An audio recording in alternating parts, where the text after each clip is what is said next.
आप भी अगर पेपर प्लेट का बिजनेस करते हैं और आपको पेपर का साइज नापना नहीं आता है, तो आज मैं इस वीडियो में बताने वाला हूं कि आपको पेपर का साइज कैसे नापना है।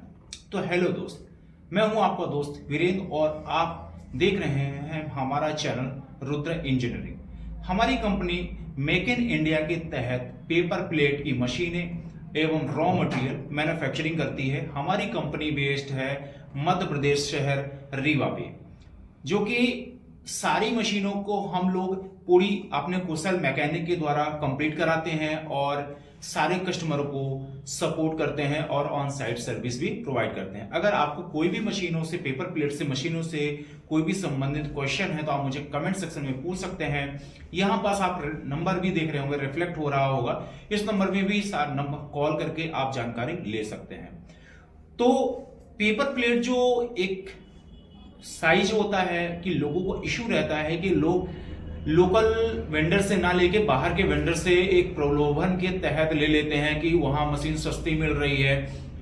लोगों को नॉलेज नहीं होता है कि जीएसएम क्या होता है, साइज कैसे नापा जाता है। वो एक बार तो पेपर लेके चले आए हैं और बट उनको अब ये नहीं मालूम है कि हमें पेपर कौन सा उसमें फिट करना है, मतलब हमारे डाई से कौन सा साइज का पेपर निकल रहा है, हमें पेपर कौन सा लेना है। तो आज मैं आपको जो तरीका बताने वाला हूं ना, आपको उस तरीके से अगर आप वो पेपर को नापते हैं तो आप भी किसी के सामने आपको हाथ जोड़ने की जरूरत नहीं है। आप भी उस इजी तरीके से पेपर को नाप सकते हैं। नापने के बाद इजी तरीके से आप अपने वेंडर से, जहां से मतलब आपने मशीन लिया है या अपने लोकल में कहीं भी पेपर लेने जा रहे हैं, तो आप उनसे पेपर ले सकते हैं। आप इस वीडियो को लास्ट तक का देखिएगा, आपको सारी चीजें कंप्लीटली समझ में आएगी। अगर नहीं समझ में आती है तो मुझे आप कमेंट में क्वेश्चन कर सकते हैं और क्वेश्चन का हम रिप्लाई जरूर करेंगे। आपको मैंने मेरी कंपनी का सारी डिटेल्स जो भी है हमारे डिस्क्रिप्शन के बॉक्स में है, उसमें आप जाके कंपनी की वेबसाइट, नंबर, सारी चीजें हैं। अगर कोई भी क्वेश्चन है तो नंबर में भी कॉल करके पूछ सकते हैं। तो चलिए हम आपको बताते हैं कि ये चीजें कैसे आपको कंप्लीटली करना है। अगर आप कोई भी पेपर प्लेट का बिजनेस कर रहे हैं ना, तो आपको सबसे पहले ये जो है ना, पहले किसी भी पेपर को नापने के लिए आपने कहीं से भी मशीन लिया है और आपको ये नहीं मालूम है साइज कैसे नापते हैं, हमारी मशीन में कौन सा पेपर लगेगा, यानी डाई आप जो भी लिए हैं उस डाई में कौन सा पेपर लगेगा।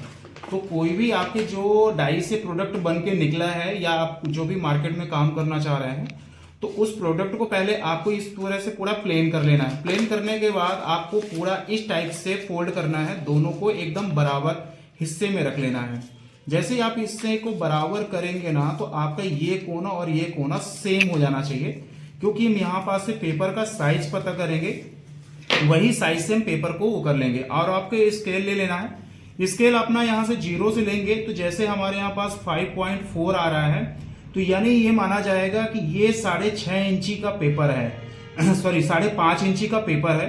तो हमारी मशीन में कौन सा लगेगा, 5.5 इंची हम पेपर यूज कर सकते हैं या तो हम 6 इंची यूज कर सकते हैं। तो आप भी कोई भी हो, चाहे सर्कल हो, चाहे बफे सीट हो, चाहे दोना पत्तल का कोई भी व्यापार हो, आप इस टाइप से इसको कर सकते हैं। और ये सबसे इजी तरीका होता है किसी भी पेपर को नापने का। बट अगर आप ये प्रोडक्ट को आप यहां से ऐसे नापेंगे तो आपका यहां से डिस्टेंस कम आएगा, बट एक्चुअल में हमारा ये चीजें पूरी कंप्लीट आएगी। बट आपके मन में हो सकता है डाउट आए कि हमारा जो ये कतरन निकल जाता है, तो वो यहाँ पास ये फिनिश गुड आता है।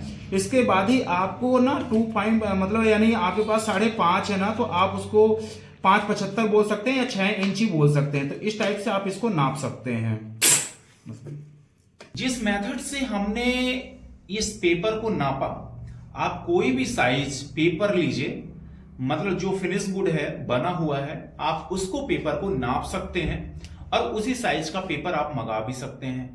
चाहे आप पेपर का डोने पेपर का हो, बफे थाली हो, या आपका सर्कल हो, रिंकल प्लेट हो, कोई भी प्रकार का पेपर हो, आप इसी तरह से आप इजी तौर पे नाप सकते हैं। बट अगर आपको फिर भी कोई क्वेश्चन आ रहा है ना, तो मुझे कमेंट सेक्शन में पूछ सकते हैं, या तो हमारे नंबर पे रिफ्लेक्ट जो हो रहा है आप उसमें हमसे क्वेश्चन कर सकते हैं। फिर मिलता हूं नई वीडियो के साथ, ऐसे ही इंटरेस्टिंग वीडियो लेके आपके लिए हम लेके आते रहेंगे।